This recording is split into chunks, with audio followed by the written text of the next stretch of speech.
before we go to the invasion of Nadir Shah in India and its results on the polity of the Marathas, it is perhaps necessary to look a bit backward to the different stages of Maratha policy of expansion and also the different opinions within the Maratha polity itself, including the contradiction in the Maratha movement.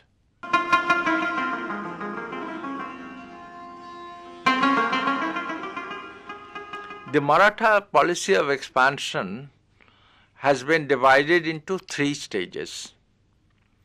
The first stage, from the death of Shivaji to 1719, whose first half was full of the question of survival, and the second half gradually sees the expansion of the Maratha attempt in the Karnataka, in the Deccan, in Malwa, as well as in other places. The second stage of this Maratha expansion is from 1720 to 1741, the Peshwarship of Bajirao. And in this particular stage, the entire seed of the Maratha imperialism, the entire contradiction within the Maratha movement, the other problems, all these come out during this period. The third stage and the last one is from 1741 to the Third Battle of Panipat.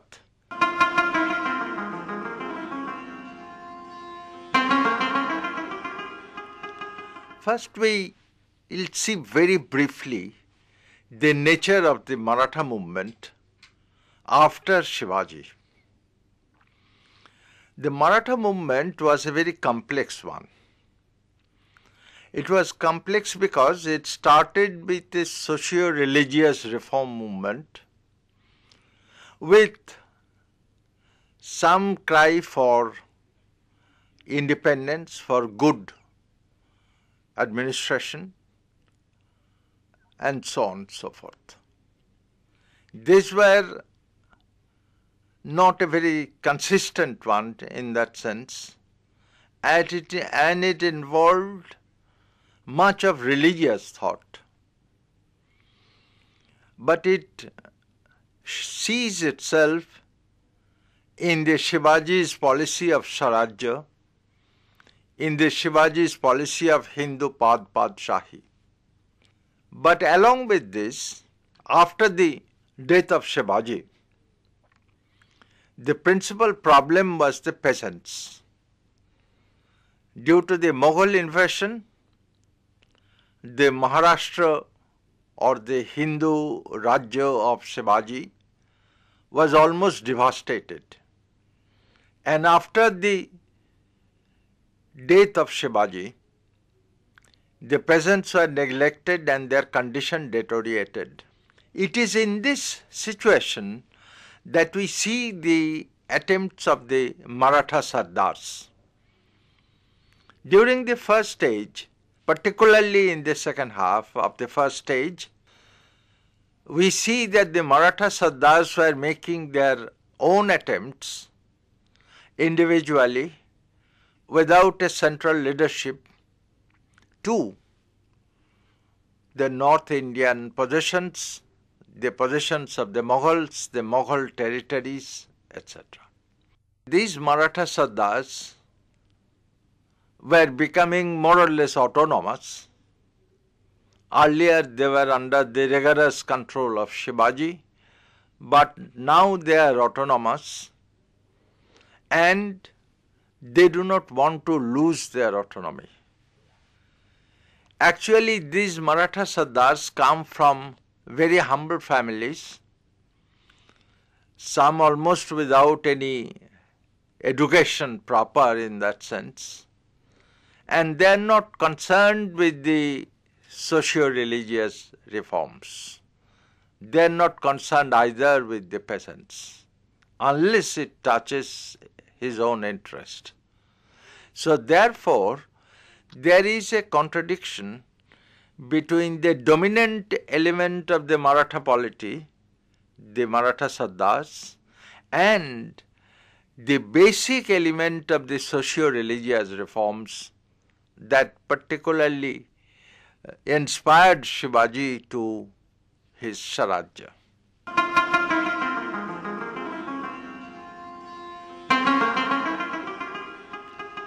Now, in this stage, in this situation, Bajirao, when he took over, there was the problem of determining the Maratha policy. What would be the Maratha policy? There were two persons in the court of the king. One was the Peshwa, Bajirao, and the other was the Pratinidhi, Sripat Rao. Sripat Rao's point of view was that the Maratha state has been devastated. First, the army and the finances should be strengthened. The Mughals should not be provoked, and Nizam should be kept friendly. He suggested that the Siddhis of Janjira should be first conquered as they are advancing from the coast. Bajirao's opinion was exactly opposite. Bajirao said the Mughals were totally dependent on the Marathas. They are asking help from the Marathas all the time.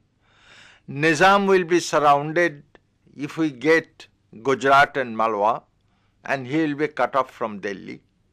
He is then of no power. Siddhis of Janjira, they could be kept under control with the household troops. They are not serious fighters, particularly in the coast. And the only problem was the Karnataka. But the Karnataka has no money. So the money and the riches, these are in the north of India.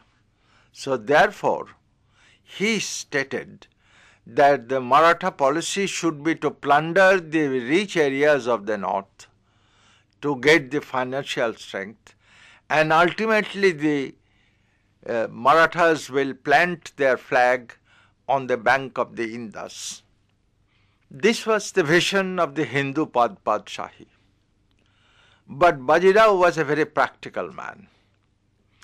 He knew that this was not practicable at the moment. Later one may see, but now at the moment this is not so. So therefore he did not want to provoke the Nizam to a great extent. And as we have seen last time, that Nizam was defeated, he agreed to pay money, and Bajirao agreed to that. There was a good case of friendship even. In 1727, when Nizam came back from Delhi, his deputy Mubariz Khan resisted him, but with the help of Bajirao, Nizam killed him and got the throne of the Deccan. The friendship started, but the friendship had one problem, that both of them, that is Bajirao and Nizam, they wanted Karnataka, they wanted to control Karnataka. So therefore, Karnataka remained as a bone of contention between them.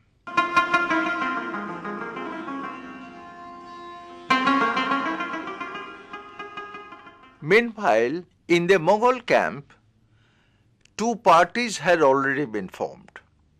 One is the war party and the other is the peace party, meaning thereby that the war party wanted war with the Marathas and the peace party wanted peace with the Marathas. In the war party, the most prominent one was Nizam, then Sadat Ali Khan of Awadh, then the Wazir Kamaruddin Khan, etc. In the peace party, they were led by Jai Singh of Jaipur and Khani Dauran, the Mir Bukshi. The emperor so long was leaning towards the peace party, and Jai Singh tried to broker a peace between the Mughal and the Marathas in 1728, but that failed. And now, in 1735, after the debacle of the Nizam, there was some peace, and Bajirao himself went to Malwa.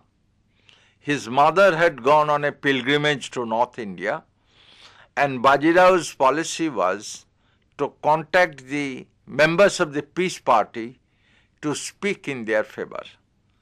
We must remember that Bajirao did not want to change the Mughal emperor. It has been said that Bajirao's policy was to plant a Hindu king in the throne of Delhi. That is absolutely not correct. Bajirao was a very practical man. He understood that although the Marathas speak of the Hindu kingdom, but it is impossible to plant a Hindu on the throne of Delhi. So therefore what Bajirao wanted, but first of all to use the Mughal emperor to increase his own demands, increase his own prestige. It is to this policy that Bajirao adhered to. Now, in 1736, Bajirao gave the proposal to the Mughal court from Malwa that Malwa practically should be given to him. And the Mughal court, particularly the Mughal emperor, then leaning towards the peace party, agreed.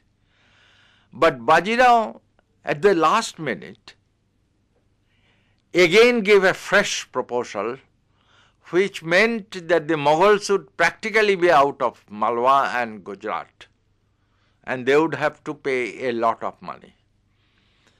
This angered the Mughal emperor, and he now began to lean towards the war party.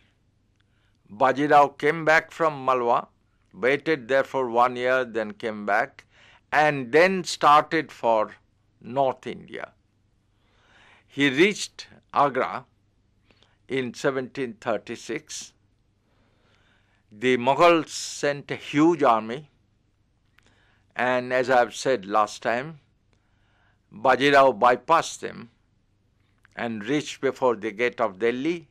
He did not want to sack Delhi. He merely wanted to show his power to the emperor. Actually, this made the emperor practically a blind supporter of the war party. Nizam was called and he reached Delhi in 1737. He was immediately appointed governor of Malwa, and he decided to drive the Marathas out of Malwa. With 30,000 troops, he advanced towards the Chambal river. Bajirao had 80,000 troops, and he surrounded the army of Nizam, who had very good artillery. Therefore, the Marathas could not assault the camp of the Nizam, and Nizam could not come out of the camp.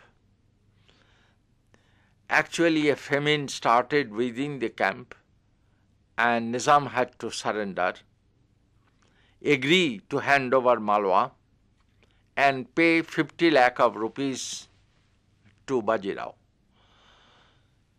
He never paid this amount, and Bajirao, at least for the time being, went back. By the time Bajirao had settled back in Maharashtra, Nadir Shah invaded India. There is no need to repeat what Nadir Shah did. He occupied Delhi, sacked it, took huge lot of money, and went back to Persia, including the Peacock Throne and the Kohinoor. After the departure of Nadir Shah, it was found that Sadat Ali was dead, the Wazir Kamaruddin Khan was dead, Khani-Dauran was dead, the peace party had only Jai Singh, the most influential leader near Delhi, and in the war party Nizam. But Nizam was far off. It was at this juncture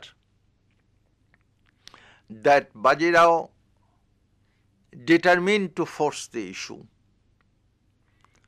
But before he could force it, in 1741 he died, and the third stage began with Nana Sahib as the Peshwa.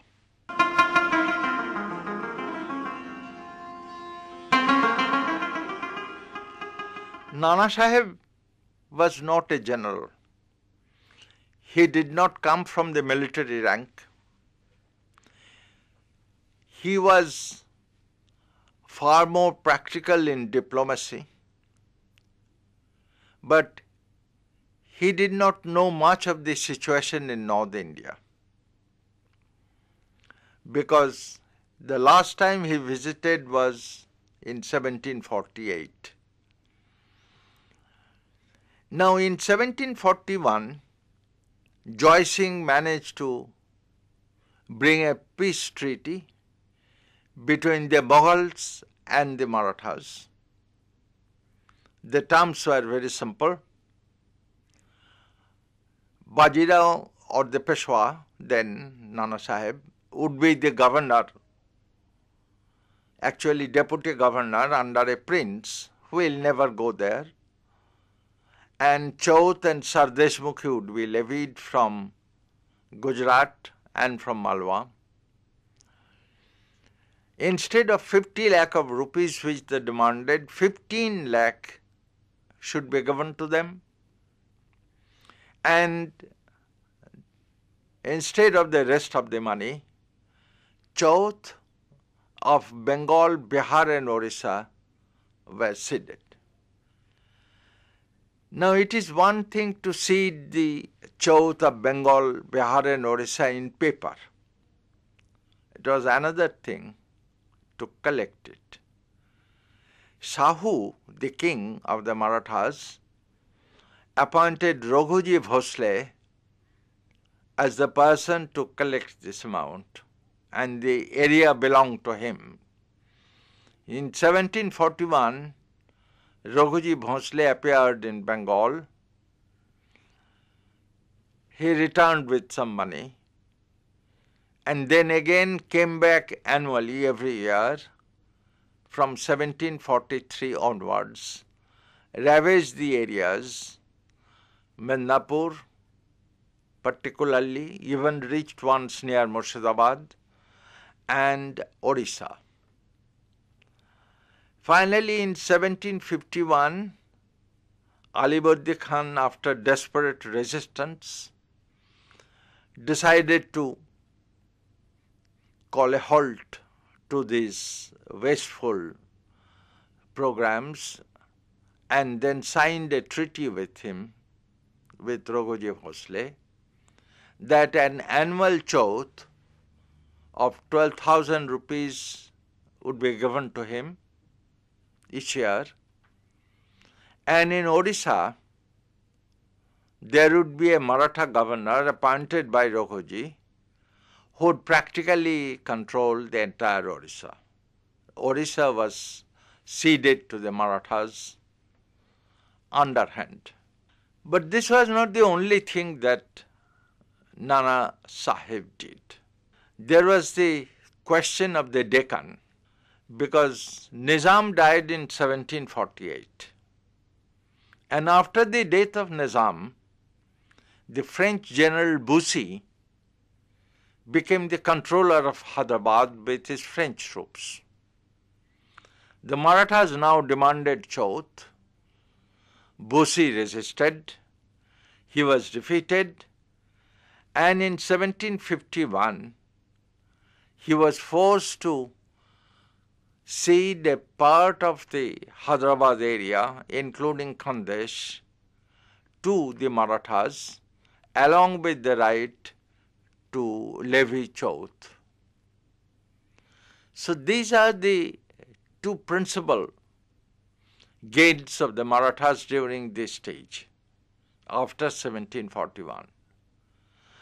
But the Marathas were looking actually towards North India because that is where the plunder, prospect of plunder lies.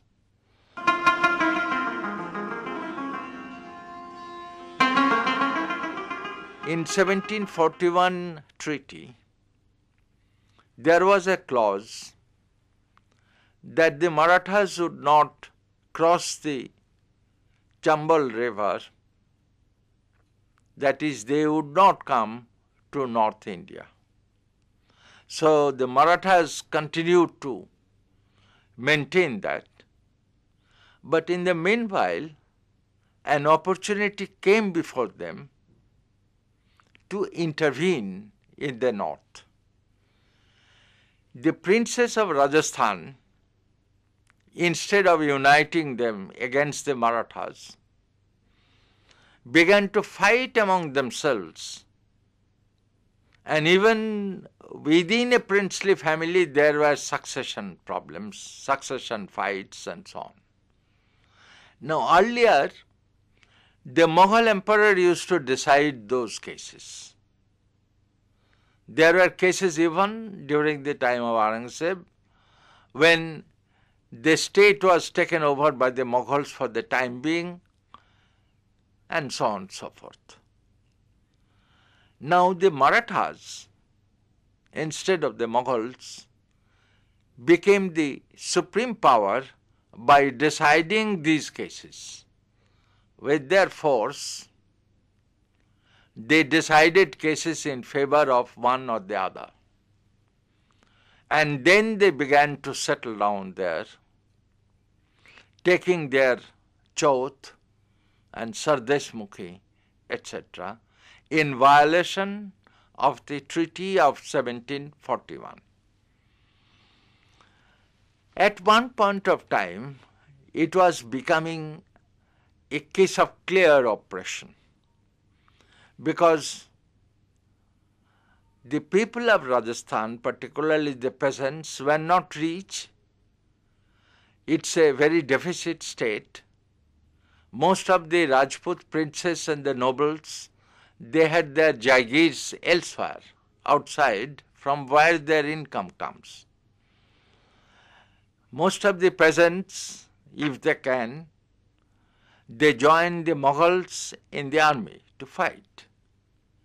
But in case of the Marathas, they don't need the Rajput fighters, they have their own army, which is also mercenary, and they had to be paid, but their own, recruited in the Deccan and in Maharashtra.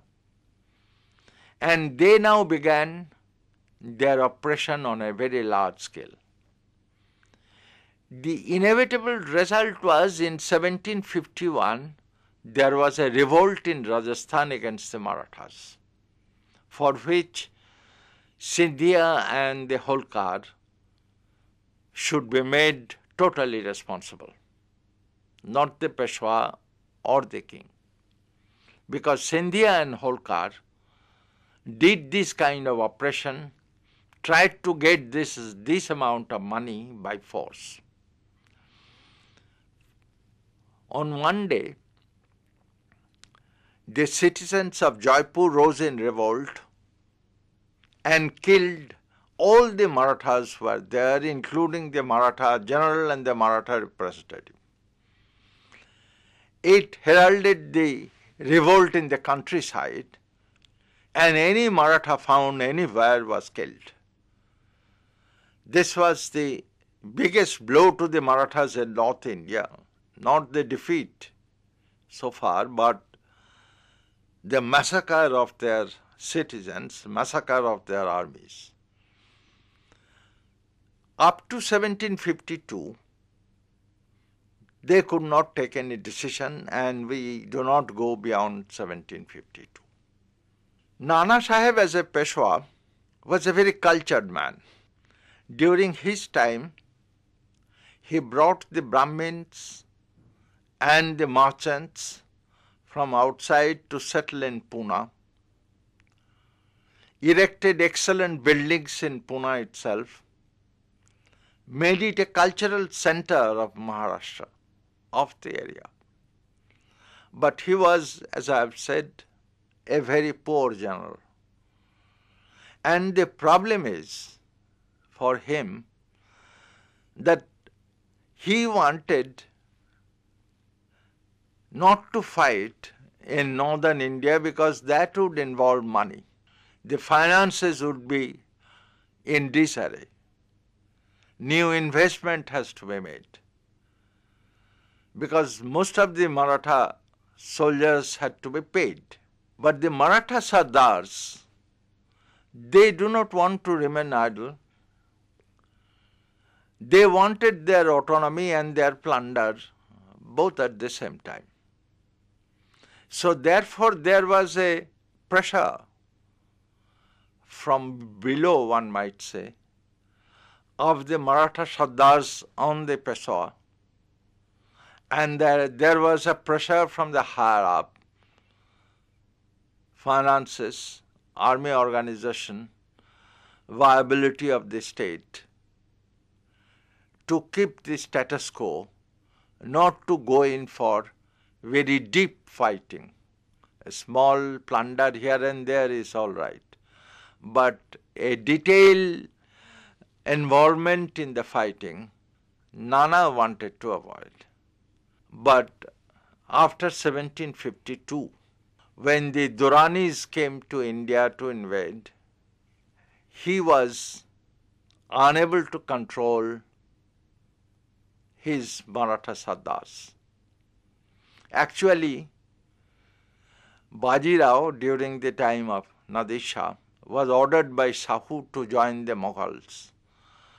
Bajirao straightway stated that unless he had a very huge force, he won't go.